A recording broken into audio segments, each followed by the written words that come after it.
सांस लेती है कहानी, सांस लेती है कहानी, कतरा कतरा जिंदगी से आस लेती है, दारा रूम रूम। बड़ा सा घूंघट निकाले, माथे पे टीका लगा है, हाथों पे मेहंदी सजाए, वो हसीना उसके साथ बैठी ही, और वो खुद को हवाओं में उड़ता महसूस कर रहा था। खुशी से मुस्कुराता वो मासी में खो गया। नीलम, इधर आओ। ताई अम्मा ने उसे बुलाया और वो बोतल के जिन की तरह हाजिर हो गई। नीलम आपा उस घर की जग आपा थी। एक कनाल के इस बड़े से घर में 3 भाई रहाइश पजीर थे। बड़े भाई के 2 बच्चे थे, बासिल और शामिल। दूसरे भाई के 3 बच्चे थे, नीलम, आमिर और आदिल। तीसरे भाई के भी 2 ही बेटे थे, हाशिम और हातिम। अब इत्तफाक से नीलम उस घर की वाहिद लड़की थी और इन सब लड़कों में सबसे बड़ी भी थी। बासिल इससे सिर्फ 2 दिन छोटा था और हाशिम 8 माह छोटा था। बाकी सब लड़के नीलम से 4-5 साल छोटे थे। तभी सारे बचपन ही से उसे नीलम आपा बोलते थे। नीलम आपा बोलते बोलते सबके मुंह पर नीलम आपा ही चढ़ गया था। नीलम को भी इस नाम का ऐसा असर आया था कि आपा का किरदार निभा रही थी। 12-13 साल की लड़की, हर काम में ताक थी। सारा दिन काम कर करके घन चक्कर बनी होती थी।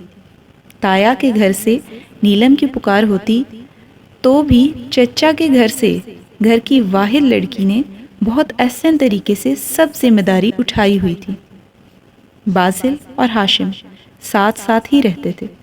बासिल की तो नीलम से हर वक्त नोक झोंक चलती रहती थी। वो तो जानकर उसे आपा आपा कहता रहता था और वो चिढ़ जाती थी। वक्त गुजरता रहा और वो कॉलेज आई और फिर यूनिवर्सिटी। बासिल, नीलम और हाशिम यूनिवर्सिटी में भी इकट्ठे पढ़े, बस डिपार्टमेंट अलग अलग थे। यूनिवर्सिटी से हॉस्टल जाते अक्सर नीलम और हाशिम की मुलाकात होती रहती थी। ना जाने कब आंखों का जाविया बदला और वो नीलम को आपस से नीलम जी कहने लगा। दिल का हाल बदलता है तो आंखों से भी दिखता है। वो नीलम जी कहने लगा तो उसे अजीब सा लगा और वो इसकी क्लास लेने लगी।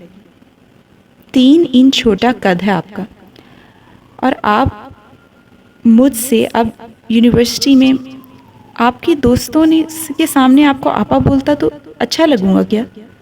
आंटी समझेंगी वो आपको? इसने दलील दी तो वो समझ गई। वाकई सबके सामने कहते तो सबकी तो होती। कितना मजाक उड़ाएंगी लड़कियां। यूनिवर्सिटी के दिन भी। पर हाशिम तो अपने दिल की बात बोल ही ना पाया था। यूनिवर्सिटी के बाद जैसे ही बासिल की जॉब लगी, ताई अम्मा को फौरन नीलम के रिश्ते का ख्याल आ गया। बासिल के बारे में तो वो कब से सोचे बैठी थी, मगर बासिल से बात की तो वो हत्ते ही से उखड़ गया। पूरे ज़माने में आपा ही रह गई थी शादी करने के लिए। वो झुलाया था। समझ में नहीं आया उज़र क्या है, पेश करें। अरे 2 दिन का फ़र्क है, 2 दिन का। 2 दिन पहले पैदा हो गई तो क्या करें? इतनी अच्छी लड़की बाहर क्यों दें? ताया अब्बा भी मिस्र थे, सारा घर अकेले ही देखती थी। भला इतनी घर की लड़की को घर में ही रखने के लिए मुझे कुर्बानी का बकरा बनाएंगे? नहीं पसंद तो बोल दो कि कोई और लड़की देखें। ताई अम्मा खफा थीं। घर की लड़की की बेइज्जती मंजूर नहीं थी। शादी कर ली, वो झिझका नहीं। लोग क्या कहेंगे? 2 दिन बड़ी लड़की से शादी कर लो, वो झिझका नहीं। भाड़ में गए लोग। पागल हो। पागल हुआ है क्या? ताई अम्मा को गुस्सा आ गया। अम्मा नहीं हो गया मुझसे, सब बातें करेंगे। वो आपा है, आपा ही रहेगी। अभी भी कह रही हूँ, मान जा। कोई आपा नहीं है। تو نے ہی تو اس بچی کو بول بول کر آپا بنا دیا. اگر انکار ہے تو باہر دیکھیں گے. بازل چاہتے ہوئے بھی ہاں نہ کر سکا. نیلم کے رشتے کی بات اڑتی ہوئی ہاشم تک پہنچی تو وہ بھی میدان میں اتر آیا. مجھے نیلم جی سے شادی کرنی ہے. وہ سینہ تانے کھڑا تھا بے خوف. چٹاخ ایک زوردار تھپڑ اس کے منہ پر پڑا. شرم نہیں آتی تجھے؟ 8 ماہ بڑی ہے تجھ سے. آپا ہے آپا. حیا نہیں آئی؟ ایسی بات کہتے. ابا گرجے. نہیں ہے کوئی آپا واپا. مجھے بس اس سے شادی کرنی ہے. وہ بھی ضد پہ اڑ گیا. دماغ تو نہیں خراب تیرا؟ مار کھا کر بھی کہہ رہا ہے ادھر شادی کروں گا. ناک کٹوائے گا. برادری میں لوگ کیا کہیں گے؟ اتنی بڑی لڑکی سے بیاہ دیا. ابا سر پکڑ کے بیٹھ گئے. ہمارے نبی نے بھی تو کی تھی بڑی عورت سے شادی. کوئی گناہ تھوڑی ہے. اس نے دلیل دی. دین کو درمیان میں نہ لانا. ابا جی نے حکم دیا. پر میں تھا. بولا کیوں نہ لاؤں؟ شادی کروں گا تو صرف نیلم جی سے. بے شک مار دیں، گھر سے نکال دیں. میرا فیصلہ اٹل ہے. 2 دن سے گھر کا ماحول کھچا کھچا تھا. ہاشم نے 2 دن تک بھوک ہڑتال کیے رکھی. یہ اور بات ہے کہ اس کے چھوٹے کزن کونوں قدروں سے اسے کچھ نہ کچھ پکڑا جاتے تھے. کبھی ٹافی، کبھی چپس، کبھی جوس کا ڈبہ تو کبھی کیک. بس کھانے کو ہاتھ نہ لگایا تھا. بالآخر بڑوں کو ہار ماننی پڑی تھی. نیلم خود الگ پریشان تھی.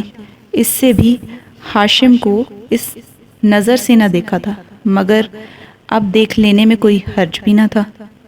جب لڑکی کی کہیں بات پکی ہو جائے تو ذہن بناتے دیر بھی نہیں لگتی. اس نے بھی بڑوں کے فیصلے پر سر جھکا دیا. نیلم دلہن بنی شرمائی ہاشم کے پہلو میں بیٹھی تھی. اس پر روپ بھی ٹوٹ کر آیا تھا. وہ تو ہواؤں میں اڑ رہا تھا. بازل نے بھیگی آنکھوں سے ان دونوں کو دیکھا اور وہ اسی سوچ میں پڑا رہا لوگ کیا کہیں گے. اور ہاشم نے لوگوں کی پرواہ نہ کی اور اپنی محبت جیت لی. اس کی کمزور محبت نیلم کے دل کے دروازہ پار کر گئی اور بس دہلیز پر ہی سسک سسک پر مر گئی. اس نے آنسو پونچھے اور ہاشم نے چمکتی ہیرے کی انگوٹھی نیلم کی نازک حنائی ہاتھ میں پہنا دی اور وہ دونوں ہی مسکرا اٹھے.